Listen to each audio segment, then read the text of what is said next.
Welcome, one and all, to another edition of the Defo Show with Lubie here on the 5 Reasons Sports Network, brought to you by the phenomenal people at Water Cleanup of Florida.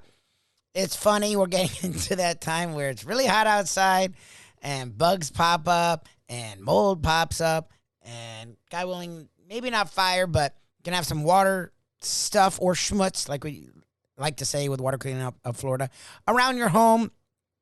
And at least in my past, as I've discussed, I'm sure in yours, you're never too giddy when things pop up with the house, in large part because you don't know how you're going to get it fixed or who's going to fix it, or will they overcharge you? Will they be timely in coming out to check and getting the job done? And can you trust them on any other prior things I just said? Well, Water Cleanup of Florida, what's great about them is you can trust them on all of it. First of all, you can reach out to them 24 hours a day, 7 days a week. 1, 2, with licensed contractors, they will not only come out and assess the situation, but fix it. 3, with over 6 years of experience, you can trust that they'll get the job done in a timely fashion and with high quality. Water Cleanup of Florida has given me relief, and they'll give you a relief. Just give them a call, 954-579-0356, 954-579-0356. Mention 5 Reasons or Lubie. Either one, 5 Reasons or Lubie, and you get a free inspection during business hours. You can also check them out on the website, WCUFL.com, WCUFL.com, and on the socials, Facebook, Instagram, Twitter, at Water Cleanup FL. Water Cleanup of Florida, they will make your life so much easier. And don't we all want that? By cleaning up your schmutz. And it was a mixed results weekend, once again, in the South Florida sports scene. The Florida Panthers continue to just dovetail into the abyss that is the second round of the NHL playoffs. But thank goodness, like we've had for the last 20-plus years in Florida, the Miami Heat salvaged the weekend by getting a huge win Saturday night. Jimmy Butler's out the second half. Tyler Herro doesn't really play the fourth quarter. We found out with a leg injury. You had Kyle Lowry coming back from injury. You had the Boston Celtics at home. Plus the refs blatantly on the side of the Boston Celtics. I mean, the numbers dictated it. It was like with 4 or 5 minutes left, 28 free throws to 5 or 27 free throws to 5. And both teams shot a lot of threes. Both teams went to the basket. It was clear the refs were favoring the Boston Celtics, and it didn't matter. In the end, the Miami Heat prevailed 109-103, are up 2-1. So we talked about that today. Both the Panthers, lots of the Heat, with one and only Dave Hyde, one of the preeminent sports writers, sports columnists in all of South Florida and the country. Right here, the Defo Show with Lubie on the 5 Reasons Sports Network. Jeff DeForest and one Mike Lubie Lubitz, who was despondent after the Florida Panthers went down, bit the dust, and now we're down 3-0 to the Tampa Bay Lightning with the series concluding possibly tonight. And you hope that maybe you can salvage a little bit of dignity in kind of a throw in the towel game there for the Tampa Bay Lightning. But I'm not sure that's happening tonight. I think it might end right here. And, of course, the Miami Heat, who came back from that bludgeoning they suffered at home at the hands of the Boston Celtics and rallied, and without Jimmy Butler in a game, came back and were able to establish themselves once again with the home court and the edge in the series at 2-1, setting up yet another pivotal Game 4 coming up for the Miami Heat. Joining us right now is Sun Sentinel columnist and a man who's been covering both of these series very closely, been to, I believe, all of the home games in both the Panthers and the Heat playoff runs. So a very busy man, and always has a great opinion and perspective, and is able to illustrate what's going on with the teams and the franchises from many different angles. The great Dave Hyde joins us here on the show. David, how are you, my friend?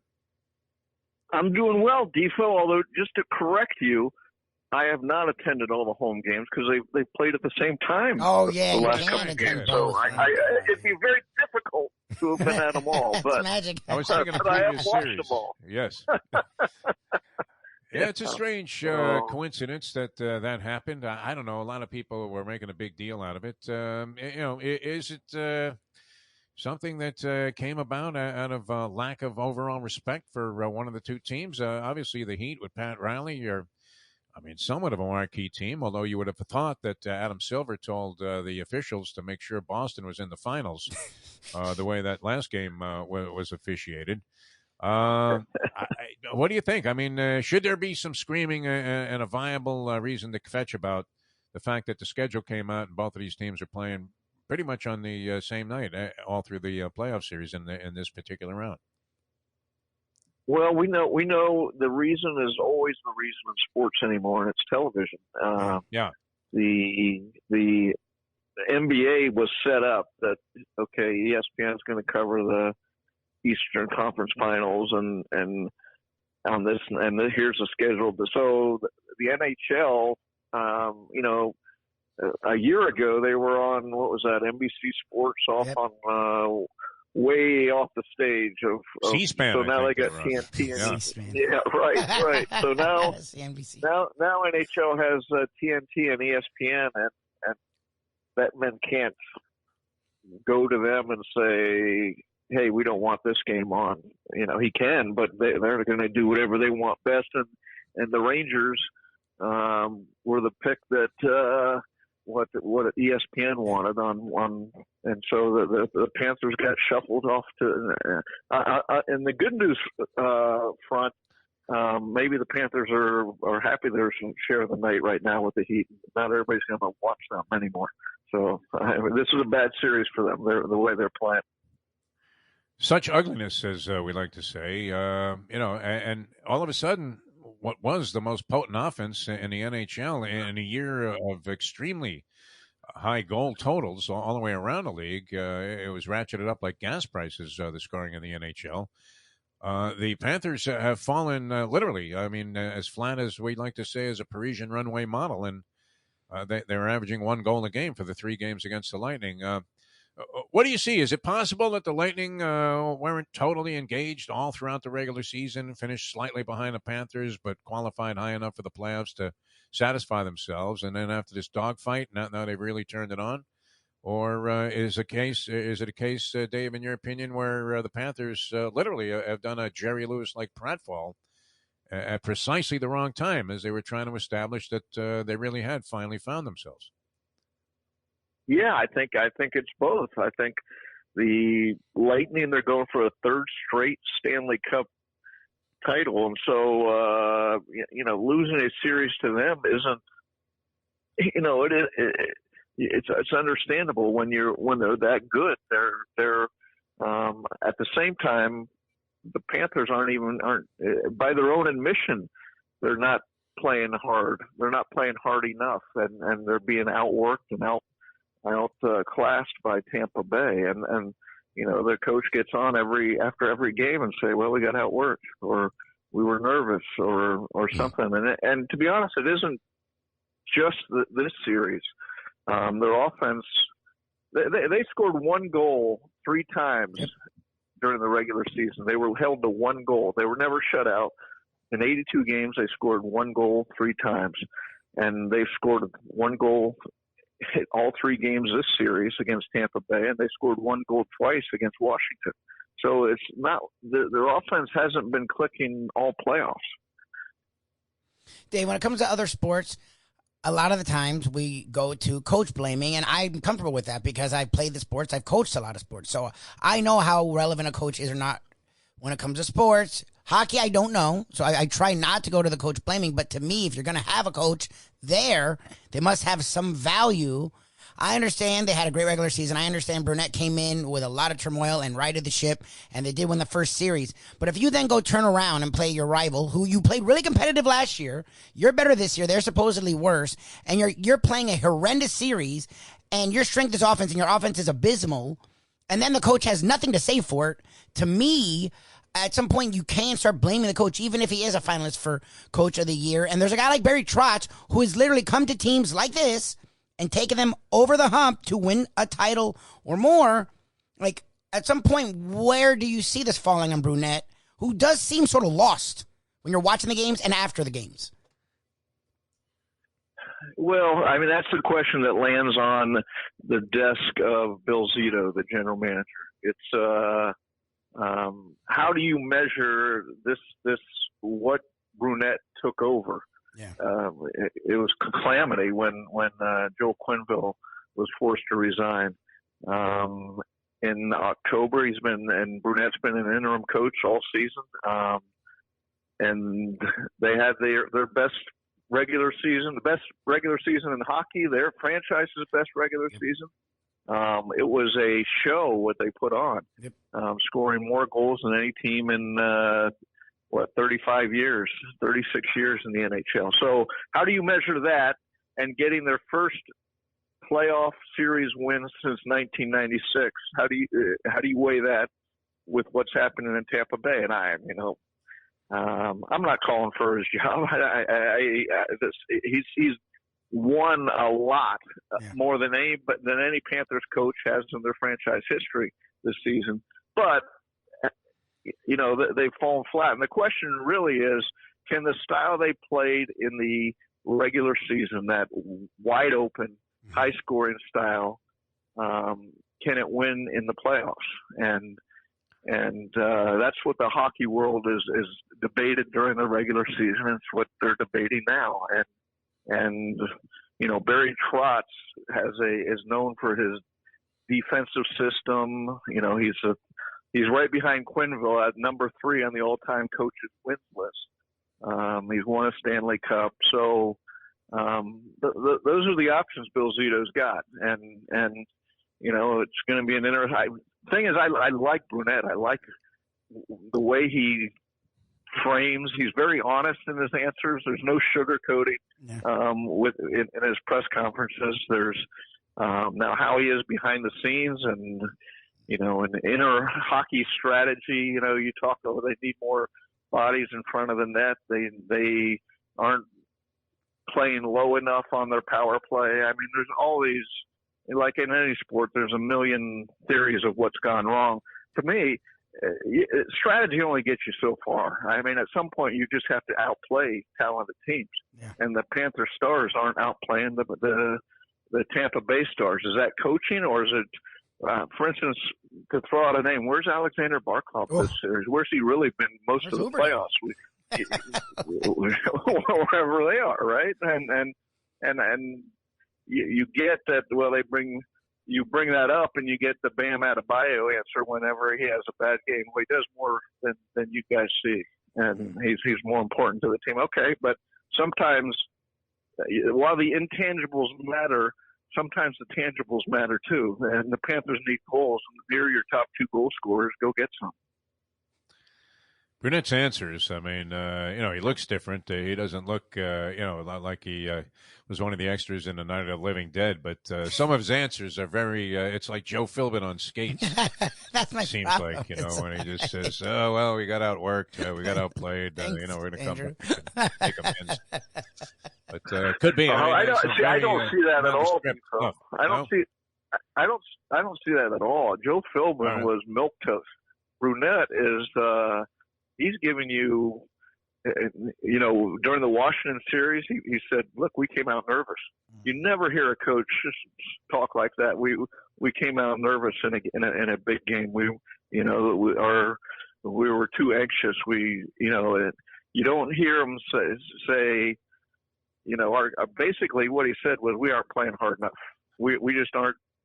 And how could you not at yesterday when you're down 0-2, you've lost 2 games in your home arena. Look what the Heat was 1-1 going to Boston, and they played as tough a game on court. They were as tough a team as you're going to find in sports. I mean, they came out and took it to the Boston team and the crowd, the whole city, and what a game that was. And meanwhile, you have the Panthers. They're down 0-2, and they just they, as Brunette said, they got outplayed, outworked, outclassed, out everything. So, and where does that fall on the coach, I guess, on any team? And maybe he's the one that suffers for it. But, to me, again, as I said, at some point strategy goes so far and you just have to outplay the other team. Pussycats is what they've been in this Tampa Bay. Vasilevsky, obviously people always point to the goaltending, and that was a scare going into the series that Vasilevsky was going to be vastly superior to Bobrovsky. The whole team, just as you said, Dave, for some reason has gone fishing already, and we'll see if they can fish up a victory tonight. Very improbable they can come back and win this series. Now, you mentioned the Heat. Dave Hyde of the Sun Sentinel with us here on the Defo Show. Jeff DeForest, Mike Lubie Lubitz on Ion Channel. It'll peel yourself off the mat Monday. And they did peel themselves off the mat. And it was interesting that we were examining. Naturally, you'll find this surprising, but we were curious about the point spread for tonight's game. And very little consideration being given for the fact that, Marcus Smart, I would have to think, would be, a game-time decision at best, and maybe a very dicey game-time decision, the way that ankle got rolled and then fallen upon by Kyle Lowry. And he did come back, as Lubie said, but sometimes those are injuries when you roll your ankle. You leave the court okay, and then the next day your ankle is the size of a bowling ball. But we don't know. The status supposedly is still up in the air. But all that being said, I mean, very little consideration given to the Miami Heat as far as tonight's game goes. So most people, including the line makers, are anticipating this thing's going to be 2-2. And maybe with, overwhelming performance by the Boston Celtics. What do you see there? I mean, are the odds makers wrong in thinking that the Celtics are going to be 6.5 points better tonight than the Miami Heat based on what you saw in this last game? I have no idea what's going to happen tonight, just because the last two games, well, all three games really have been somewhat of a surprise. The Heat blowing them out in game one, Boston, by halftime in game two, having a greater halftime lead than at any point in their playoff history. Yeah. And they won 17 championships, and now that was the biggest margin at halftime. And then game three, where the Heat, that was a defining win for who they are, what the franchise is, what they've built with this team. So I wouldn't sleep on the Heat. At the same time, look, this has all the marks of a series being decided by who's healthier. The Heat with Jimmy Butler and Kyle Lowry and now Tyler Herro out with various injuries, and then the Celtics with they got three guys who have been on the shelf, including Marcus Smart. Although I will say, next time I'm sick, I want those Celtic doctors, because those guys look like they're dying on the court. Marcus Smart looked like he, if he'd been a horse, they would have put the drapes around him and brought out the little shot there. And same with Tatum, Jalen, Jason Tatum, when his shoulder, he looked like he's separated. Maybe he's lost his shoulder on the court, right? The way that. And he goes, and they come back out in 2 minutes, and they're like spry. Whatever they're doing back there, and I assume that certainly with Marcus Smart, he got a shot, because you can't roll an ankle like that and come back and run on it. And that thing had to be numbed up. Now, how it'll be, like Lubie said, the next day and tonight, we'll see. But look, the Celtics are a tough team too. They're like the Heat. It's a mirror image in some aspect. That the players on that team, you have to admire how tough they're playing, and then same with the Heat. I think Victor Conti was part of the medical staff for the Boston Celtics. Certainly, they might have barred a couple of trainers from the Bruins, because somehow they get those guys out there. I mean, they get their head chopped off, they get decapitated, and they just glue the thing back on and stick a helmet on the guy, and he's back out there for the third period. All right, on the other side of things, I'm watching. I don't know how much you're observing the Golden State Dallas series, but we were talking about this earlier, and we have Dave Hyde with us from the Sun Sentinel, longtime sports columnist here in South Florida, and recognized for his brilliance around the world through various forms of syndication, and also has a book coming out about Jimmy Johnson, which date is getting closer on that, is it not? I mean, isn't that coming out in the fall here? It's coming out in the fall. Yeah, it's coming out in the fall during football season. So called Swagger. You can pre-order it. It's a fun read. It's Jimmy Unleashed. So we're just putting it to print coming up here. Now, have you gone out on a boat and had a few Heinekens while Jimmy was fishing? I mean, I would think that would have to be part of getting a feel for the vibe, that he's been living for the last many years. We went out on the boat, went out to about 10 miles out off his and caught a tuna, and him and his little merry band of fishermen that he goes out with. He has a few friends down here he goes out with all the time, and I went with him to one of the many corporate speeches he makes over in Tampa. Flew over with him, and he gets back on his plane, little Gulfstream or whatever, little private plane, and from giving the speech, he walks by the little fridge there, opens it up, and pops a couple Heinekens, and there we go, flying back home. So this wasn't some crop duster, though, that you're taking across the state. And I would imagine now, Jimmy told us, we sat down with Jimmy last year down at Jimmy Johnson's Big Chill, where he did an interview with us on the radio for about an hour. And we were talking before that, and he says, it's not deadly as catch anymore for him. That he only goes out when the conditions are absolutely pristine. Like he wants to see it flat as a pancake out there. Yeah, he goes based on location. It's not too far a flight, and pay, and he actually went back to Dallas, which he rarely does because it turns into a sideshow, as you can imagine, him around Cowboy fans, and he went back there a couple months ago and gave a speech with Herschel Walker. It was the first time that they'd seen each other since the famous trade, and they talked together at a roofing convention or some convention in Dallas. So, but he does give speeches, but it's sparingly, because he doesn't like to leave the beautiful Keys. And who can blame him? Don't blame him. Yeah, who could? Yeah. Lubie, what do you got for Dave? Well, before we move down from the Heat, and I do want to talk a little bit about, Western Conference, the dominance that we've seen from the Warriors. But what's interesting is you brought up a name for the Heat that has been, and it wasn't maligned, has been justifiably questioned in Bam Adenbayo. Look, even when Bosch was doing the extra things, he would still go for 18-8. Like Bam doing all the extra thing, going for 10-4 and 6-9 is a joke. The guy is an all-star caliber big man, and we know what he can do on offense. So when he's not doing it, it's purely him. It's not, it's just the other team's so good. No, you're just not being aggressive.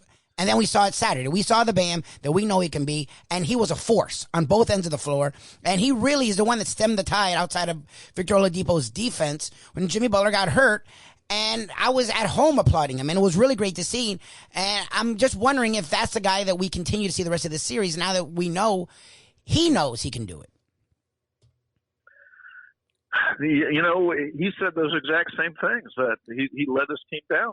After game 3, Saturday night, he got on and said they felt like he let his team down the first 2 games. So will he be who he was in game?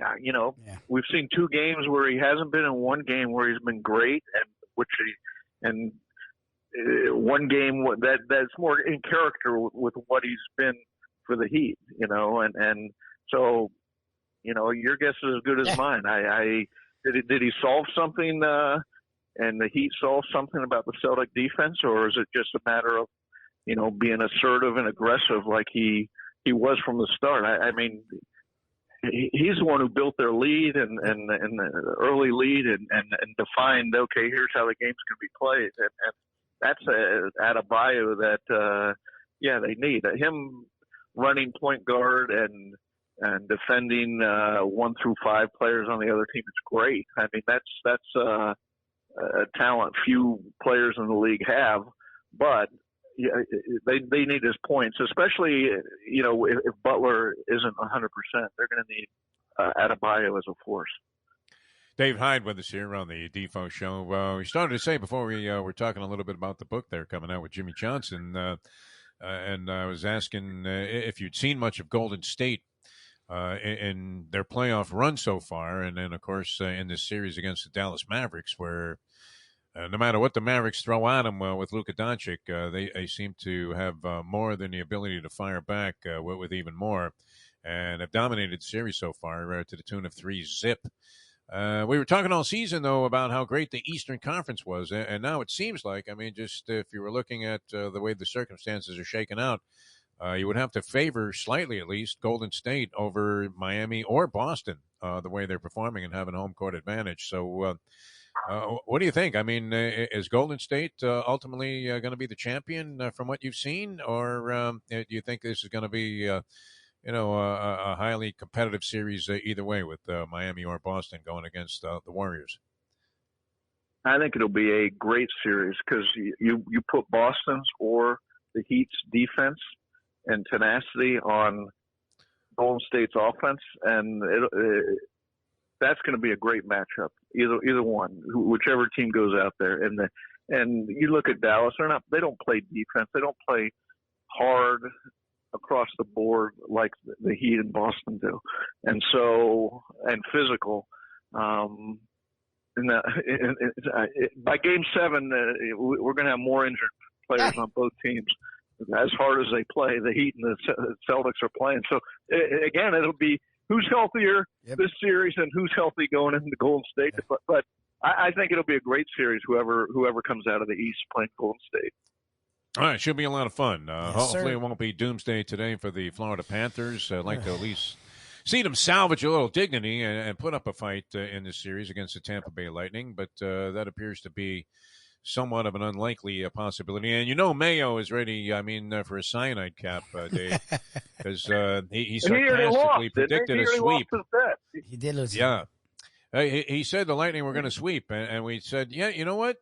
You just were slightly off in your thinking. You should have gone ahead and laid the money out on it. I nearly sprung for this, so I guess I'm laying off some of my own guilt on Mike Mayo. But Mayo already regrettable. He's already wrong on the Panthers. He predicted them to lose at Washington, didn't he? He did, yes. The interesting thing is, the NHL analysts on TNT, all of them picked the Panthers to win the series. Of course they did. All of them. That's why they're on ESPN as analysts. There's a Mike Tannenbaum syndrome there. And I'm sitting there watching, and there's a penalty. One of the Lightning took a cheap shot, cross-checked I forget who into the boards, the Panthers, and they're all the game analysts and the referee analysts are saying, "Oh, that's a major. That's not even a question." And it comes out the referees rule it's a minor, and I'm thinking, okay, I don't want to hear anybody say I don't know hockey anymore. Okay, the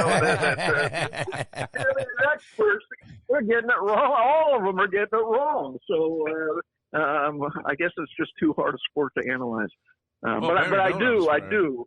Yeah, Melrose for a long time. I was, do hope a human kiss of death because you could routinely go the other way for anything he predicted, and I have respect for his knowledge of the game. I mean, he might be losing it a little bit. Some of the names don't come in and pop into his head as quickly as they used to, and he'll slough over a couple of things, and they let it go with Barry now. But he did win a Stanley Cup, so he knows the game with the Tampa Bay Lightning. And did he win one as a Kings coach also? Is it possible that did Barry Melrose win 2 Stanley Cups?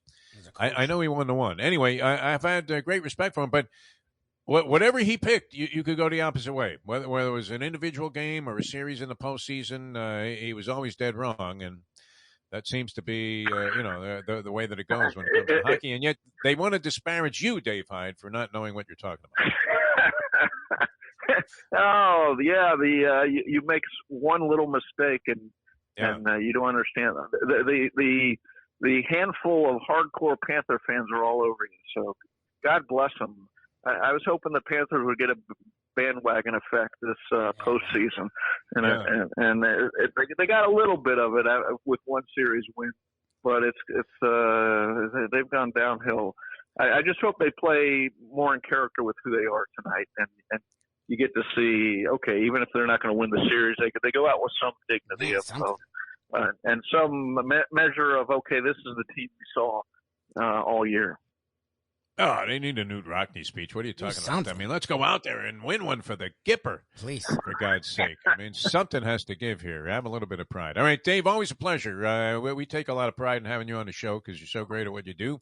And I've been doing it at a very high level for a long, long time and continue to just crank out great illustrative stuff about what's going on in the world of sports, especially here on the South Florida scene. Always a pleasure, my friend. Good luck to all of us tonight, and thanks for being with us on the show. Thanks, Hyde, man.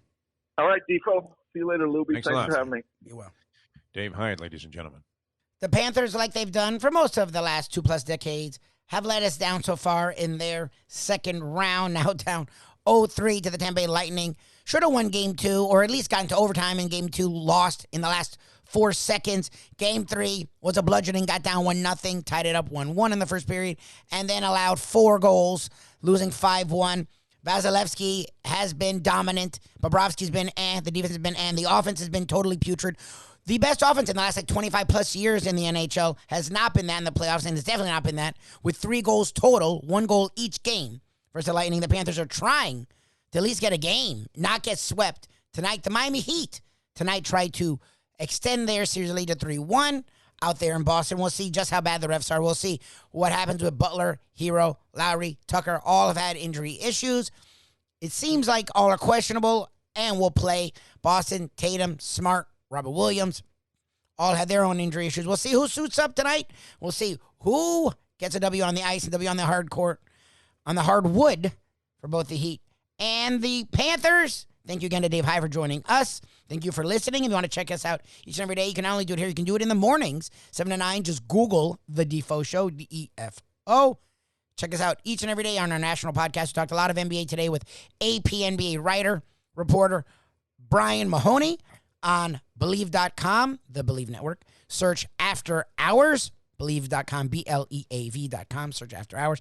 And each and every day, check out our South Florida content right here, The Defo Show with Lubie on the 5 Reasons Sports Network. Hey folks, Tony Segreto here. You know, since day one, Catholic Health Services has been part of Old School. And since we've started letting people know about them, it's changed their lives. You see, Catholic Health Services, while being recognized as one of the top places for stroke rehab in the country, it's also about a group of people who not just excel in what they do, from the doctors to the nurses to the therapist, on and on and on. It's how they do what they do every single day that separates them from the pack. They do it with a passion, unmatched, and the inclusion of family in every step of the process. Trust me when I tell you this. If you want the best, unmatched rehab with a special group of skilled, caring people, there is truly only one place, and that one place is Catholic Health Services. These days, we're all looking for comfort anywhere we can find it. Thank goodness for Landlubbers Raw Bar and Grill in the Plantation location, because they are making sure you are as comfortable as possible. First of all, they're not only open for delivery and pickup. All you have to do is go to landlubbersbarandgrill.com for both pickup and free delivery. Their hours have changed a little bit. Monday through Thursday from 3:30 to 10, and Friday, Saturday, and Sunday from 11:30 to 10. You're going to have the best wings in the world. You're going to have a great burger. You're going to have their amazing soups. Again, Landlubbers, Raw Bar and Grill. It's nice and easy. Just go to landlubbersbarandgrill.com for both your pickup and free delivery. Thank goodness for Landlubbers for making you always feel right at home.